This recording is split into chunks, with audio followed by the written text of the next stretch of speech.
Hello friends, welcome back to English with Asha ma'am. आज हम एक पैराग्राफ की रीडिंग करेंगे और ये काफ़ी इम्पॉर्टेंट है, हेल्पफुल रहेगा आपके लिए क्योंकि वोकेबलरी बहुत अच्छी है और ग्रामर भी आप सीख सकते हैं। हेडिंग है importance of English language. Importance महत्व और इंग्लिश लैंग्वेज अंग्रेजी भाषा का महत्व, इसके ऊपर पैराग्राफ की रीडिंग करते हैं। The importance of the English language cannot be overstated in today's interconnected world। देखिए, पहले तो हम मीनिंग जान लेते हैं इंपॉर्टेंट वर्ड्स का। यहाँ पे ये जो है ओवरस्टेटेड, अगर इस वर्ड को अकेला लेते हैं तो इसका मीनिंग होता है कि किसी चीज़ को ज़्यादा बढ़ा चढ़ा के बोलना, या more important than it really is. इतना इम्पॉर्टेंट होगी नहीं जितना कि उसको बढ़ा चढ़ा के या इम्पॉर्टेंस दी जाती है। ये तो है इस वर्ड का मीनिंग। लेकिन अगर ये हम बोले कैनॉट बी ओवरस्टेटेड, तो ये एक ईडियम बन जाएगा। इस ईडियम का मतलब होता है कि समथिंग इज़ वेरी लार्ज और वेरी ग्रेट, मतलब सचमुच में कोई चीज़ बहुत इंपॉर्टेंट है, तो वो इस ईडियम का मीनिंग है कैनॉट बी ओवरस्टेटेड। और यहाँ पे इसी ईडियम का यूज़ किया गया है कि importance of English language cannot be overstated in today's interconnected world. और इंटरकनेक्टेड होता है कि आपस में कनेक्टेड हुआ, आपस में जुड़ा हुआ वर्ल्ड, दुनिया। तो इंग्लिश लैंग्वेज या इंग्लिश लैंग्वेज भाषा का महत्व आज की आपस में जुड़ी हुई दुनिया में कम करके नहीं बताया जा सकता। ठीक है, तो इसका कैनॉट बी ओवरस्टेटेड मीन्स सचमुच में ये बहुत इंपॉर्टेंट है, तो इसके महत्व को आज की आपस में जुड़ी हुई दुनिया में कम करके नहीं बताया जा सकता। तो पूरे वर्ड को थोड़ा सा घुमा फिरा के बोला गया है। तो यही इंग्लिश लैंग्वेज की खासियत है कि थोड़ा सा ट्विस्ट कर दो तो बहुत डिफिकल्ट बन जाता है समझने में। तो बेसिकली इस लाइन का मतलब है कि आज की परस्पर आपस में जुड़ी हुई दुनिया में इंग्लिश लैंग्वेज या अंग्रेजी भाषा के महत्व को कम करके कभी भी नहीं बताया जा सकता या कम करके नहीं आंका जा सकता। English serves as a vital tool for communication, commerce and cultural exchange on a global scale। Serves मतलब काम करता है, वाइटल ज़रूरी इम्पॉर्टेंट, कम्युनिकेशन संचार, एक दूसरे से कम्युनिकेट करना, कॉमर्स व्यापार, कल्चरल संस्कृति से जुड़ा हुआ और एक्सचेंज इसका आदान प्रदान, ग्लोबल मतलब पूरे ग्लोब में, पूरे विश्व में, स्केल स्तर मतलब विश्व स्तर पर। अब पूरी लाइन का मतलब जानते हैं। English serves as a vital tool for communication.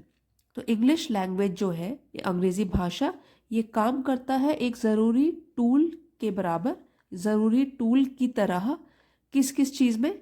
संचार में, व्यापार में और संस्कृति के आदान प्रदान में, और वो भी पूरे विश्व स्तर पर। हम अपने देश की बात नहीं कर रहे हैं, बाहर भी जाएंगे तो वो तो हमें मालूम है कि इंग्लिश लैंग्वेज की कितनी इंपॉर्टेंस है, कितना महत्व है। तो विश्व स्तर पर अगर व्यापार करना हो, कम्युनिकेट करना हो या संस्कृति का आदान प्रदान करना हो, तो भी इंग्लिश जो है वो काम करता है एक बहुत ही इम्पॉर्टेंट हथियार की तरह, इम्पॉर्टेंट उपकरण की तरह।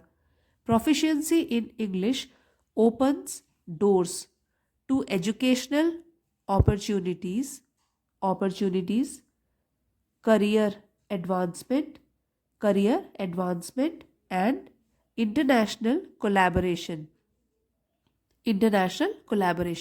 प्रोफिशिएंसी मतलब प्रोफिशिएंट होना, माहिर होना। तो प्रोफिशिएंसी हो गया माहिरता, और अपॉर्चुनिटीज़ अवसर, करियर हमारी जॉब से रिलेटेड, एडवांसमेंट उन्नति, इंटरनेशनल कोलैबोरेशन, ये इस टर्म का मतलब होता है कि अंतर्राष्ट्रीय सहयोग, या एनी वर्क, जो भी कोई वर्क होता है जो हम लोगों के साथ करते हैं फॉरेन कंट्रीज़ के, तो हो गया अंतर्राष्ट्रीय सहयोग।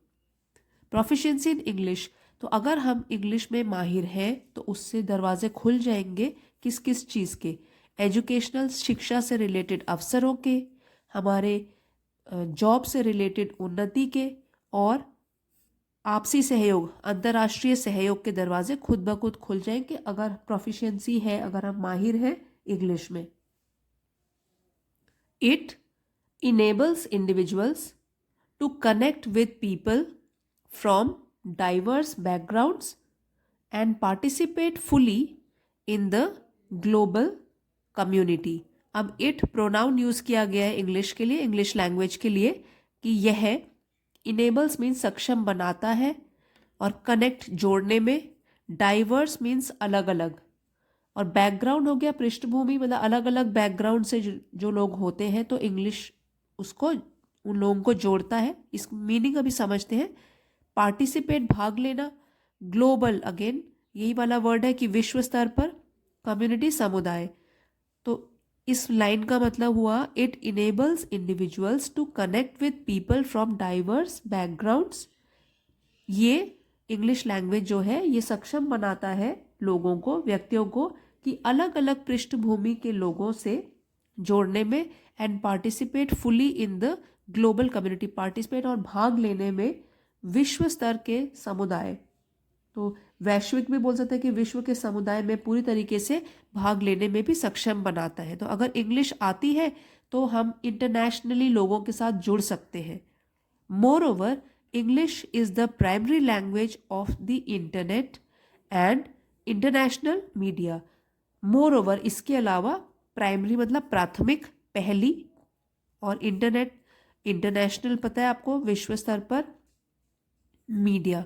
तो इंग्लिश जो है वो प्राथमिक लैंग्वेज है, प्राथमिक भाषा है इंटरनेट की भी, और लोगों के साथ अंतर्राष्ट्रीय स्तर पर जुड़ने के लिए भी मीडिया में, making it essential for accessing information and staying informed about global events. तो मीडिया आपको पता है, प्रिंट मीडिया हो गया, चाहे हमारा टीवी हो गया। प्रिंट मीडिया से मतलब है कि न्यूज़पेपर, मैगजीन्स, और टेलीविज़न, ये हो गया हमारा electronic media. Making it essential for accessing information, access मतलब पहुंच, और इंफॉर्मेशन जानकारी, इन्फॉर्म्ड मतलब सूचित रहना, जानकारी लेते रहना, ग्लोबल इवेंट्स मतलब विश्व स्तर पर जो भी इवेंट्स ऑर्गेनाइज हो रही हैं। तो अगर इंग्लिश हमको आती है, और जो इंग्लिश लैंग्वेज है उसकी इम्पोर्टेंस के बारे में बताया गया है कि वो प्राथमिक लैंग्वेज है, सबसे पहली लैंग्वेज है इंटरनेट की। इंटरनेट पे ज़्यादातर इन्फॉर्मेशन हमको इंग्लिश में मिल जाती है, और इंटरनेशनल मीडिया की भी ये प्राइमरी लैंग्वेज है। तो इसलिए ज़रूरी कर देती है ये इंग्लिश को कि हम ले सके इन्फॉर्मेशन, जानकारी ले सके, और रहे बिल्कुल सूचित। जो भी विश्व स्तर पर घटनाएं चल रही है उनको जानने के लिए हम सूचित रहे, उनके बारे में जानकारी पाने में हम सूचित रहे।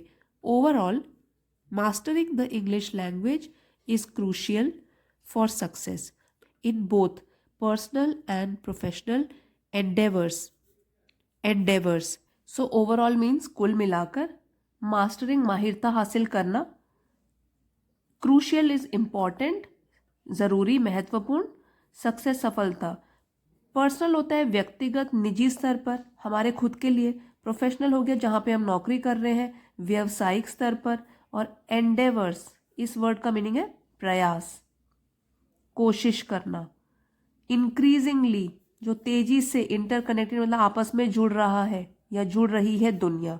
अब इस पूरे लाइन का मीनिंग हुआ ओवरऑल, कुल मिलाकर हमारी तेजी से बढ़ती हुई या तेजी से इंटरकनेक्टेड जो एक दूसरे से जुड़ी हुई दुनिया है, उसमें अगर हमको व्यक्तिगत तौर पर प्रयास करना है या हमको व्यावसायिक तौर पर प्रयास करना है, दोनों में अगर हमको सफलता पानी है, सक्सेस, सफलता पानी है, तो अंग्रेजी भाषा में महारत हासिल करना बहुत ही क्रूशियल है, बहुत ही इम्पोर्टेंट है। तो पूरे पैराग्राफ में हमने जाना इंग्लिश लैंग्वेज आजकल के लिए कितना ज़रूरी हो गई है। और फ्रेंड्स, यहाँ पे अगर आपको कुछ और न्यू वर्ड मीनिंग्स एक तो साथ साथ लिखे हैं, कुछ और मीनिंग्स देखने हैं तो आप यहाँ से स्क्रीनशॉट ले सकते हो। एक तो ओवरस्टेटेड, जो मैंने आपको पहले ही बताया कि अगर इसी वर्ड का हम मीनिंग लें तो इसका मतलब होता है कि किसी चीज़ को ज़्यादा बढ़ा चढ़ा के बोलना, more important than it really is. ठीक है। और अगर हम ये ईडियम का यूज़ करें कि कांट बी ओवरस्टेटेड, ये एक ईडियम है, इसका मतलब हो गया समथिंग इज़ वेरी लार्ज और वेरी ग्रेट, मतलब कि कोई चीज़ सचमुच में बहुत इंपॉर्टेंट है, तो ये ईडियम का यूज़ कर सकते हो। और यहाँ इंटरनेशनल कोलैबोरेशन का भी बताया था कि any work with people who are from foreign countries, अंतर्राष्ट्रीय सहयोग, ये भी आप स्क्रीनशॉट लेके पूरा पैराग्राफ रिवाइज कर सकते हो। ये 2 डेज़ के बाद मैं इंग्लिश विद आशा मैम नाम से टेलीग्राम चैनल पे पोस्ट कर दूँगी। सो फ्रेंड्स, अगर आपको ये वाला वीडियो पसंद आया है तो इसको लाइक शेयर ज़रूर कीजिएगा, और आप चैनल पे नए हैं तो इसे सब्सक्राइब भी कर लीजिए। ऐसे ही रोज़ रीडिंग से रिलेटेड वीडियोस पाने के लिए आप मेरे चैनल को सब्सक्राइब कर सकते हैं, और अगले वीडियो में मिलते हैं। Thank you friends for watching.